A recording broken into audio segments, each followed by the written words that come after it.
What's up, all you salty spittoon patrons? Eddie Soundhead back again with NASCAR Heat 2 Career. And today we have the truck race at Texas. And man, I am just hoping for a good, solid race. I'm tired of having all these races where everything goes wrong and everything goes crazy. And I just want a race that isn't full with a bunch of nonsense and a bunch of ridiculousness. So with that said, we'll try our best here. We'll skip practice and we'll skip qualifying. And we'll get right to the race in here. Got the brand new Texas. I say brand new. It's been like this for about a year now. But it's one of my, I haven't raced on it very much under the new format. Or new format, I should say, new configuration. I've only done a couple of races. I did a video here when they were racing here the other week. And we will give it a good shot here in our career mode. So we are coming up the back here, and really the high side is where you want to be, but I'm going to get around these guys any way I can for right now. Jennifer Drew Cobbiner outside. Peck. Mills on our outside. Just trying to get through some trucks here. Got Corbin Forrester holding us up. Right in the way, and I tried to go to his outside, and I went way too high. And I hit the wall. Nothing but class here, guys. You're gonna see really high skilled racing, real high level skill when you come and watch my videos. So I think all of you know that by now. That you might actually be watching the greatest race car driver to have ever lived. So, you know, it's good to know that you're here witnessing this history. You know. I'm gonna kill myself. What an idiot. Who says that? Who says that? Who gets on a microphone on a video that they know is gonna go out, and a lot of people are gonna watch it, a fair amount of people are gonna watch it, and I say stupid things like that. Now, why do I do it? Why do I do it? I don't know. But you know what I do know? We're making some good progress here in this this field here, up into 22nd, and actually getting underneath time jump lines for 21st. So we're about where we need to be here. One lap left in the stage. So we're freezing on our inside. Chase Briscoe. Got Travis Quapple on his inside. You know, I forget a lot of the time that Travis Quapple is a truck champion. It's kind of crazy. You know, kind of crazy to think of it like that. But he is. I think it was a 2003 champion. I think that, I know he's a champion. I'm just not sure which year. I think it was 2003. And green is underway again. We've got 12 laps of fuel left. I did pit. I'm going to try a little bit of fuel strategy here. The bummer is I don't think we have enough to make it to the end even with that pit stop. So it might have basically just been a waste of my time. I lost quite a few spots for that one. But I hit the wall again. But anyway, we'll take that info into the next one and see if we can maybe pull a strategy play on our next one. Because I'm starting to build a little bit of confidence in our races. I feel a little bit better that in our ability to get to the front, even if it's a top 15 finish. You know, I'm satisfied with that. So now we can start to kind of work the fuel strategy to our advantage while doing that, and it's just a matter of getting it right. You know, and it's hard to be the driver and the crew chief because I'm not very good at either one of those jobs. But you have to be both when you do this. So I'm gonna start thinking outside the box, do my Paul Wolf impression, and come up with some wacky pit strategy as I just wrecked the 44. I guess I don't know if I necessarily wrecked him. We kind of came together there, but that's actually going to lead to a caution in the end of stage 2. Alright, so I pitted and only took fuel. I didn't take any tires. And I gained 22 positions on the field.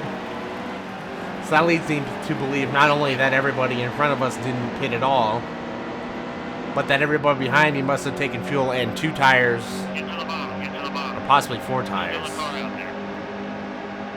I wish it would tell you. I know it's not really realistic, but I do wish it would tell you what they took. Like if they took 4 tires or not. But it is what it is. Looks like we might pass. We're going to get passed by Ben Rhodes here. You know something funny? Did y'all see that Ben Rhodes thought there was like 70 laps left in that Phoenix race? As John Hunter Nemechek takes me out there. They were talking about Ben Rhodes when he basically turned himself across the nose of Austin Cindric. You know, they were talking about how Ben Rhodes said something in his interview like, yeah, there's no reason to be racing like that this early in the race. He's like, what is there, like 70 laps to go? But there's only like 16. So clearly somebody didn't tell Ben Rhodes how many laps were left. And I don't know why you would throw a block like that if you thought there were 70 laps left in a race. That really doesn't make any sense. And I need to start paying attention to this race. Because look, I'm getting slammed around here. We got to get back in front of some of these guys if we can. They seem to be a lot faster than me. Although Mills is holding up that inside line. Doesn't look like he didn't pit. He didn't fix his truck after crashing in that at the end of that other stage there. So that's interesting. But we'll clear him, and he's been holding up the line. And it looks like these guys are going to start catching me now. John Nemechek's going to go by on my outside. My tires are fairly worn. Looks like Cindric's going to try our outside as well. 7 laps to go. Looks like a lot of these guys are going to start. So we got just enough fuel to make it to the end. We just got to manage the fuel. I really messed up the pit strategy on this race. I should have just stayed out at the end of the first stage and pitted at the end of the second stage. Took 2 tires and fuel. That probably would have put us in a lot better position now, because now we're dropping spots like nothing. I'm going through the grass. Alright, this is actually going to be kind of tight on fuel, because these man, I get put in the wall by Christopher Bell. Thanks, man. Appreciate it. I guess he did have Crafton on his inside, but still. So this is actually going to be kind of tight getting to the end of the stage. Let's see how much. We've got 4 laps left, and I've got 4 laps of fuel, and really I'm about a half a lap short. So I need to really start letting these guys by and just manage what I can with the fuel. So I'm about a half a lap short, I think, even less. All right, so I think we're gonna make it. I think it's close enough where it might be sputtering by the time we get to the finish line, but I think we should at least make it. And thank you to Cody Coughlin for running into me. Appreciate it, bud. That's Chastain. So we've dropped to 12th. 2 laps left. We got 1 lap. I've got a lap and a half, essentially, of gas. This is going to be kind of close, guys. I might not make it on fuel. Well, I don't know. I should be able to make it on fuel. It's just going to be close, like I said. So they're telling me I'm almost out of gas now.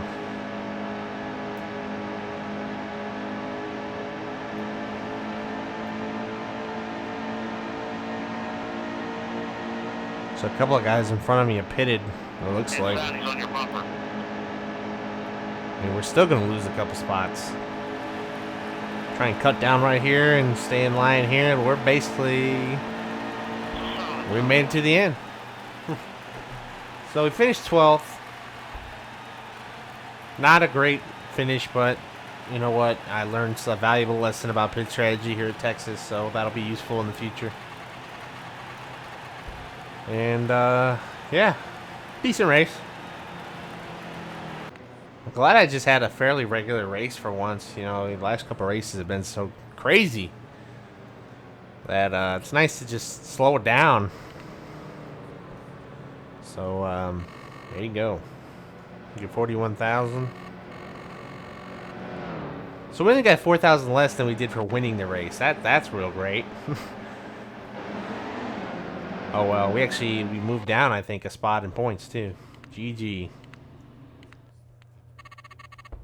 So that is Texas in the books, and looks like next we will have a double header. Actually, we'll be doing double duty, and ooh, Gateway. Gateway's not one of my best tracks, so That'll be interesting. So thank you everybody for watching, and I will see you guys in the next one.